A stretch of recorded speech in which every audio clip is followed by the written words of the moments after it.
Drake beefed. Kendrick didn't pull out some wild new persona here. He showed up as himself, but sharper, louder, and with zero patience left. Starting with that verse on Like That. Back in March, the gloves came off. No aliases, no characters, just a colder, more calculated version of Kendrick, who wasn't interested in playful jabs or coded lyrics. That verse felt like he'd been waiting, sharpening the blade for years. It was clear he was done pretending the tension didn't exist. Then Euphoria dropped, and man, that wasn't a track. It was a long, unfiltered rant, dressed up in haunting samples and slick production. He dragged Drake from every angle. His identity, his credibility, his online presence. Kendrick's tone here wasn't even angry. It was confident, like he already knew how this would end. It was personal, it was layered, and it didn't care about being polite or cryptic. The way he used his voice, flipping between calm and chaotic, felt like he was turning the screws on purpose. Next came 616 in Los Angeles, another hit, but it wasn't even on streaming platforms at first. It popped up on Instagram like it had been slipped under the door. This time, Kendrick came after the entire OVO circle, calling them snakes and spies. He took shots at online personalities and used that eerie beat to make everything feel a little too real. It was surgical, not just yelling to make noise, but calculated enough to make Drake's next move feel forced. But that was nothing compared to Meet the Grams. Kendrick went off script, addressing Drake's entire family like he was writing a series of open letters. It wasn't just beef, it felt like a trial. He accused, exposed, and dissected, bar by bar. He didn't hide behind metaphors or characters here either. It was raw storytelling, plain and brutal. And less than one day later, Not Like Us came flying in, with mustard behind the beat. The chorus, infectious. The content, absolutely ruthless. Kendrick wasn't trying to play fair. He blasted Drake's reputation, his influence, his connections, everything, and somehow made it catchy enough to dominate charts and sweep up trophies. Then came the twist, GNX. After all that heat, Kendrick dropped an album that wasn't a diss project at all. This wasn't about Drake anymore. It was about Kendrick, his roots, and what happens after war. It's a narrative-driven record, but that fire never really left. On Reincarnated, he painted himself as Lucifer, debating God. It's metaphorical, but it still landed like a gut punch. It felt like Kendrick was asking himself if he'd sell out like the greats before him or hold on to his integrity. That question ran through the whole album like a current. Critics called GNX a monument to ego. And honestly, they weren't wrong. But it wasn't ego for ego's sake. It was Kendrick laying out his ambition and pride like a blueprint. He wasn't just flexing, he was setting the record straight on who he is, where he stands, and who gets left behind. Then whacked out murals slid in, with Kendrick tossing straight shots at other big names without losing his poetic touch. It was aggressive but refined, loud but intentional. The line about Lil Wayne didn't just sting, it lingered, and calling out J. Cole straight up, no filter, no apology. By the time Heart Part 6 rolled around, the energy changed. It was reflective, almost peaceful, like Kendrick had made his point and was now looking back. He shouted out his early days, his team, his roots. It wasn't soft, it was grounded. He reclaimed a part of his identity Drake tried to grab, and he did it with grace and power. But Squabble Up brought it full circle. It was upbeat, rooted in West Coast style, but still wild enough to remind you Kendrick can bend genres without losing bite. It felt more like a celebration than a fight, like he'd closed the chapter on the beef and was dancing on the ashes. That's the kind of transformation that stood out most in this era. Kendrick didn't become someone else, he just turned the volume up on who he already was. From the sharp, icy tone of Like That to the cultural pride of Squabble Up. This phase wasn't about characters, it was about clarity. Kendrick showed how layered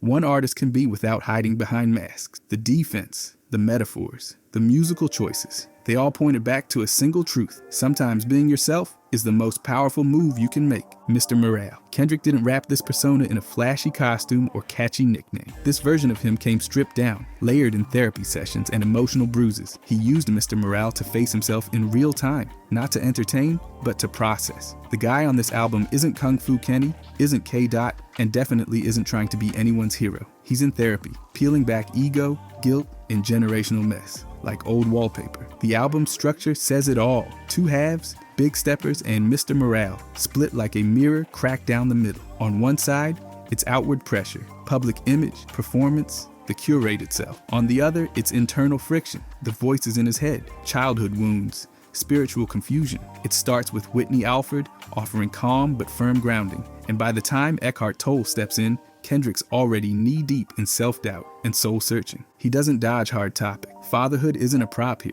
it's a pressure point. Infidelity isn't glamorized, it's confessed. Mother I Sober might be the rawest Kendrick track ever, and that's saying something. It's just piano, voice, and pain. You hear his daughter, hear Beth Gibbons ghosting through the chorus, and it all swells into something that doesn't even feel like a song anymore. It's more like a breaking point. Then there's Anti-Diaries. Kendrick walks through his childhood ignorant, like he's reading pages from a diary he's not proud of. It's uncomfortable, and that's the point. He stumbles over misgendering, pushes boundaries, and lands on something real. How love and religion and ignorance can crash into each other when no one's willing to listen. We Cry Together plays out like a short film recorded live. It's ugly, loud, and tense. It's also painfully human. He's not romanticizing dysfunction here. He's dissecting it. There's no resolution, just two people yelling past each other, dragging all their trauma into one room with no escape hatch. That's what makes Mr. Morale so different. He's not rapping from the top of the mountain. He's in the valley, dragging himself through the mud. The persona is flawed on purpose. He's still poetic,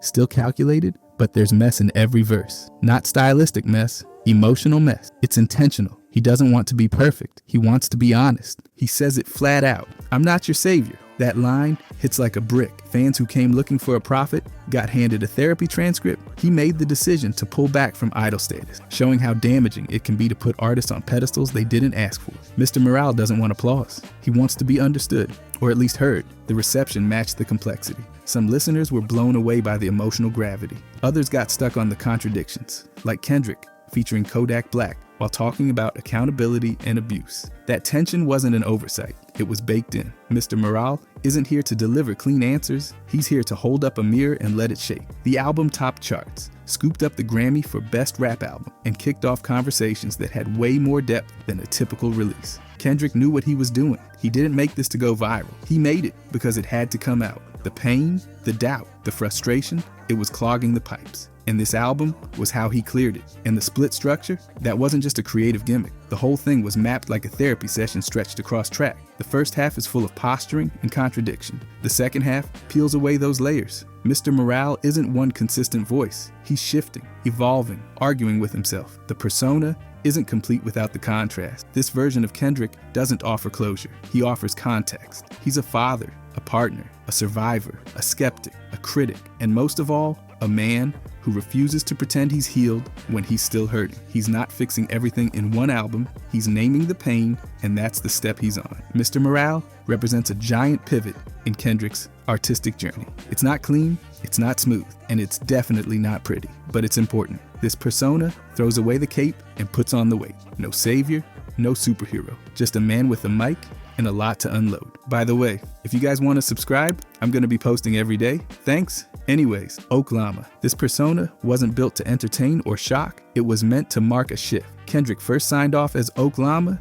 in August of 2021 when he announced his final album under Top Dog Entertainment. That alone set a tone. It was more than just a goodbye. It was a pivot into something new. He kept the message minimal, reflective, and quietly loaded with meaning. No press tour, no bombastic branding. Just a lowercase alias and a declaration that there's beauty in completion. On the surface, Oklama showed up as the executive producer credit for Mr. Morale and The Big Step, but calling it just a production tag misses the point. Oklama was the architect, the lens, the signature under the blueprint. This wasn't Kendrick putting on a character, it was him stepping into the role of translator, taking his internal process and turning it into a communal offering. He didn't just rap as Oklama, he created through it. Some fans have tried decoding the name. OK for OK, LA for Los Angeles, MA for mother. The idea being that those three elements, wellness, hometown, and maternal influence, ground Kendrick's identity. Others think there's a sly nod to Barack Obama in there,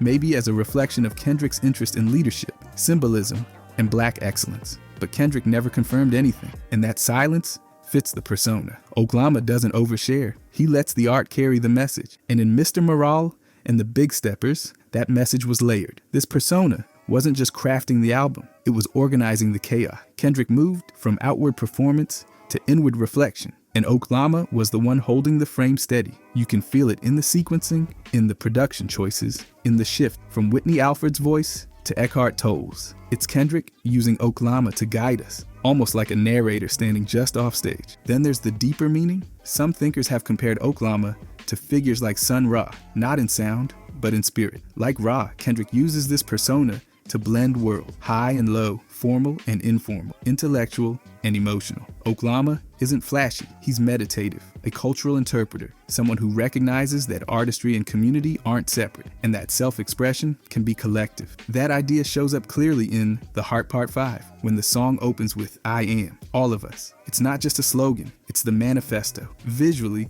Kendrick started rolling out the name in performances and credits. In the Family Ties video with Baby Keem, the name Oklama appears as part of his creative identity, showing that this persona isn't confined to one album. It's part of the larger direction Kendrick's headed. He's not trying to repeat past formulas. He's stepping into something broader, more philosophical. This persona works because it's understated. There's no superhero outfit, no grand mythology. It's just a quiet signal that the man behind the mic is evolving again. Oklama doesn't ask for praise, he asks for reflection. And that makes it all hit harder. The I am, all of it phrase becomes even more layered. In this context, it ties into Kendrick's recurring theme of shared experience, that his story is not just his own, but connected to a larger narrative. It's the opposite of celebrity individualism. It's about dissolving ego to better represent community pain, joy, confusion, and healing. Oklama says it plainly, then lets the music expand it. And while it may seem like Oklama's just a quiet footnote in Kendrick's timeline,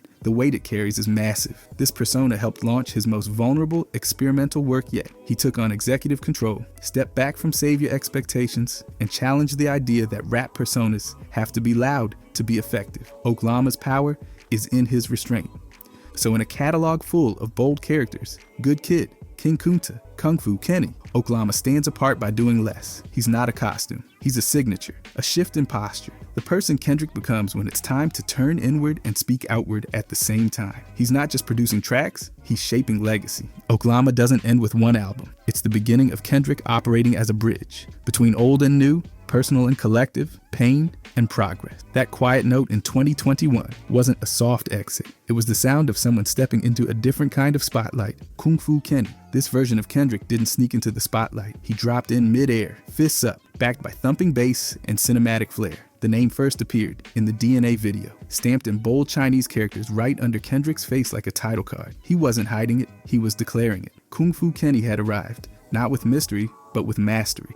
That same video featured Don Cheadle, who played a character named Kenny in Rush Hour 2. And Kendrick made sure the nod was intentional. He wasn't just borrowing the name, he was tying his identity to a legacy of sharp wit and action movie swagger. Then there was The Damn Legend of Kung Fu Kenny, a stylized short film rolled out on the Damn Tour. It was pure martial arts theater. Kendrick, in full black and white robes, set off on a mission to find the glow, a direct lift from The Last Dragon, where the glow meant reaching a kind of mystical self-mastery. In Kendrick's hands, that metaphor turned personal. The persona wasn't just a costume for tour dates. It was a marker of artistic evolution. Kung Fu Kenny represented the Kendrick who passed through the storm and come out razor sharp. And at Coachella, he doubled down. The visuals, the robes, the mood, it all pointed back to discipline and control. But unlike earlier alter egos that leaned into chaos or reflection, Kung Fu Kenny was confident, centered, and a bit theatrical. His clothes weren't flashy. They were deliberate. He wore them like a martial arts uniform, not a costume, letting the music do the loud talking while his appearance stayed calm and focused. There's a long history of martial arts imagery in hip-hop. The Wu-Tang Clan practically built an empire around it. Kendrick didn't ignore that. He leaned into it with respect. Kung Fu Kenny tapped into the tradition of rappers using martial arts as a metaphor for lyrical skill, discipline, and survival. But he wasn't mimicking. He was adapting it to his own arc, moving from student to master without ever saying it outright. Online, fans started picking it apart. Some called Kung Fu Kenny Kendrick's bad side, a version that came with more bite. Others said it was just him, at his most polished, most powerful. One thing they agreed on? He wasn't experimenting anymore. He was applying everything he'd learned. Kung Fu Kenny wasn't wild or unhinged. He was precise, surgical. You could hear it in his flows, see it in his posture, and feel it in the staging. This persona wasn't about flash, it was about form. Kung Fu Kenny brought a level of performance discipline that matched the intensity of the damn era. The songs hit hard, but they also moved with rhythm and control, like well-trained strikes. Even his interviews felt more calculated during that time. No chaos, no loose threads. just focus. It's no surprise the New Yorker highlighted how Kung Fu Kenny added a visual dimension to Kendrick's storytelling. He already had the words, this persona gave him the presence. At live shows, he didn't just rap, he presented. Every move felt choreographed, like part of a larger story. The alter ego gave him space to elevate his stagecraft without losing the personal grit that makes his music hit so hard. And while Kung Fu Kenny was loud in name, the execution was minimal and elegant. It wasn't a parody, it was an upgrade. Think of it as Kendrick leveling up, like a final form, not forever, but for that chapter. He took everything from the K.E.d.d era, filtered it through the pain and pressure of To Pimp a Butterfly, then emerged with a new stance. Not defensive, not aggressive, but poised.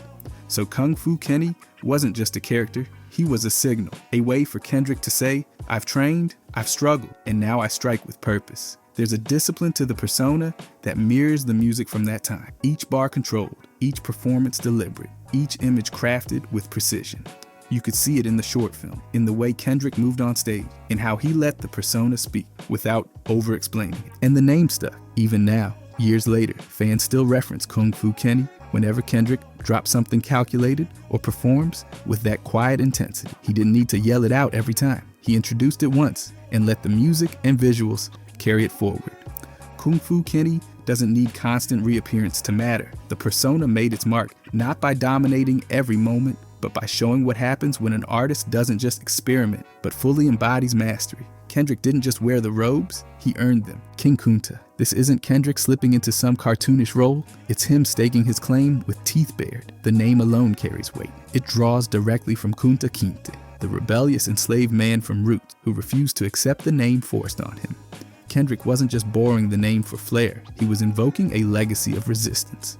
Kunta lost his foot for trying to escape, and Kendrick flips that symbolism. They tried to cut the leg off King Kunta, and he still ran the game. This persona lives inside To Pimp a Butterfly, and it's loud, funky, unapologetically black. The track blasts out with that G-Funk skeleton, but the production is anything but dated. It breathes and thumps with live instrumentation, layered interpolations, and sonic callbacks. Kendrick channels Mouseberg's Get Naked, not by sampling it, but by recreating the groove, bringing Compton's lost voices into his own spotlight. He builds bridges to Michael Jackson, James Brown, and Ahmad Lewis, all while keeping Terrace Martin and Soundwave locked into the foundation. It's West Coast tradition served with his own signature sauce. Lyrically, King Kunta comes out swinging. Kendrick takes aim at fake authenticity, mocking ghostwriters and industry posturing. He's not whispering accusations. He's shouting them from a rooftop. The bars are direct, cocky, and full of teeth. He doesn't just want to be seen as the best. He demands that the crown be placed on his head publicly and that everyone acknowledge he earned it. He links his personal struggle to the wider story of Black resilience, framing his success as a victory over institutional sabotage. The visual side of King Kunta punches just as hard. The music video turns the Compton swap meet into a throne room.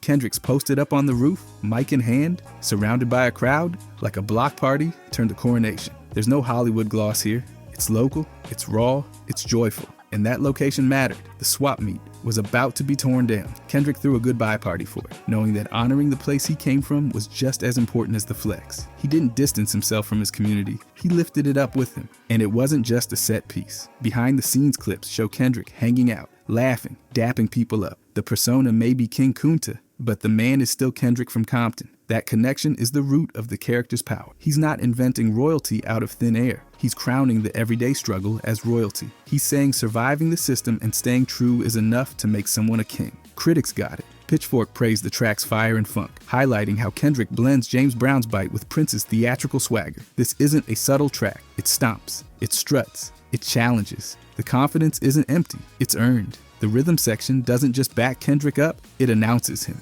Every drum hit feels like a footstep down a red carpet paved with broken barriers, and the reception matched the power. King Kunta sat high on best of lists in 2015, Rolling Stone, Pitchfork, Village Voice, even Australia's Triple J. Everyone took notice. It wasn't just a good track, it was anthemic. It helped To Pimp a Butterfly become what it is, one of the most celebrated albums of its era. And while the whole project is layered with different versions of Kendrick, King Kunta is the one shouting loudest in the middle of the street. But what really cements King Kunta's spot is that paradox. He's a king built from a slave's rebellion. He's rich in power, but rooted in pain. Kendrick didn't clean that up for mass appeal, he leaned into it. That tension, that grit, is what makes the persona land. It's defiance, dressed as celebration. It's survival, scored to funk. So when Kendrick stepped into the King Kunta role, he wasn't creating a fantasy. He was embodying what it means to win without forgetting the losses. The alter ego doesn't hide Kendrick. It sharpens him. He becomes the product of resistance, of pressure, of legacy. He takes what was meant to break him and wears it like armor. That's King Kunta. That's the message. And Kendrick made sure it echoed. Good kid. This version of Kendrick isn't mythic or flashy. He's real, confused, and trying to stay clean while everything around him spins out. The persona lives inside Good Kid, Mad City, and is tied directly to his younger self. Kendrick isn't performing greatness here. He's mapping his survival. The name Good Kid comes from the track where he says it outright, the space I was in. Knowing that you're doing wrong things, but at the same time, you're a good kid at heart. It's not just a title. It's a contradiction he's forced to live through. The album title itself makes that tension permanent. The lowercase letters, intentional. Kendrick's not trying to present himself as a superhero. It's a kid in a mad city, period. The setting isn't neutral. It's violent, broken, and hungry. And the good kid, he's trying to make sense of it without becoming part of it. This version of Kendrick is part narrator, part participant. The album's styled as a short film, non-linear, vivid, loaded with recurring moments and voicemails from his mom and dad. We're watching K.Dot slowly unravel, then get rebuilt as Kendrick. That whole identity arc, sliding between temptation and growth, is where the good kid persona lives. It's the sound of Kendrick putting down the bravado and picking up accountability. In the track, Good Kid, Kendrick just spills. The lyrics don't bark, they ache. He talks about being labeled, targeted, and pulled in by the kind of pressure that's not even dramatic anymore. It's daily. You hear him ask why it's like this, why the system's rigged, why cops treat him like he's already guilty. This isn't someone trying to rebel, it's someone trying not to break. But the persona doesn't live in just one track. Throughout the album, you can hear the good kid's voice cracking through, especially in the moments where he starts talking to himself. At one point, he brings in a conscience-like alter ego that warns him about drinking too much. It's not just a gimmick, it's his inner voice, the part that's trying to keep the moral compass pointed somewhere north, even if it's shaking. His voice isn't dramatic or noble. It's scared, smart, and tired. Kendrick doesn't paint himself as innocent, but he's not trying to be villainous either. That's the point of the good kid identity. He's caught in a place where the right choices are hard to see, and even harder to make stick. His surroundings are designed to break people down, and he's not sure if he's an exception or a warning. The album cover makes that even more obvious. It's a childhood photo, and Kendrick's the only one whose eyes you can see. The adults around him, eyes blacked out. That wasn't some artsy design move. Kendrick said it himself. His eyes were left visible because they were still trying to make sense of everything. He was watching, absorbing, confused. The good kid is the one who's looking around, trying to understand without falling apart. In that context, the entire album becomes more than just a coming-of-age story. It's a psychological report. The good kid isn't just Kendrick's younger self. It's the version of him that still believes there's a way through all of it without losing your soul. It's not naive, it's desperate. What makes this persona hit harder is how personal it is. There's no mask, no gimmick. Kendrick isn't pretending. He's documenting the violence, the peer pressure, the pull of gang culture. None of it's glorified. It's mapped like a slow fall. And what saves him isn't some dramatic twist. It's insight, storytelling, and a willingness to listen to the parts of himself that still whisper you don't belong here. By the time you get through the album, the good kid hasn't been erased. He's just learned how to speak louder than the noise around him.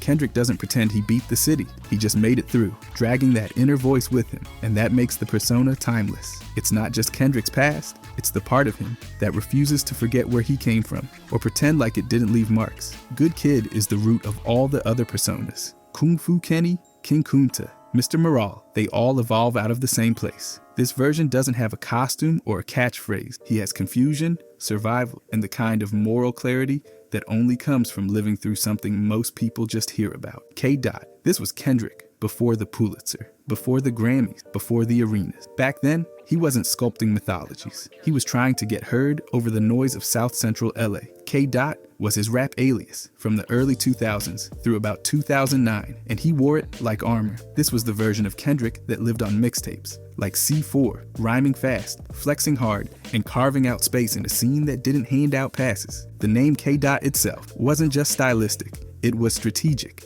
It gave him a layer of distance. He could be sharper, brasher, more explosive without tying it all to his government name. This version of him was grinding through rap battles, studio sessions, and local shows with the kind of hunger that doesn't care about Polish. If Kendrick Lamar is the author, then K.Dot was the pen he first picked up to start writing. But by 2011, something shifted. He said it plainly in an interview. People thought of K.Dot as just a kid who can rap, and while he was good, he knew that wasn't enough. He didn't just want to be heard, he wanted to be known. That's when he dropped the alias and stepped out as Kendrick Lamar. It wasn't about abandoning K.Dot, it was about outgrowing him. K.Dot was fast, technical, flashy, but he was also guarded. You could hear it in the lyrics. He was saying a lot, but you didn't always know what he felt. That's the difference. Once he made the switch to Kendrick Lamar, the content cracked open. Suddenly, the rhymes weren't just clever, they were personal. The good kid emerged, the storytelling deepened, the persona sharpened. Still, K.Dot was never erased. He's part of the DNA. That raw, no-filter energy still shows up in later work. You can hear it echo in the bite of tracks,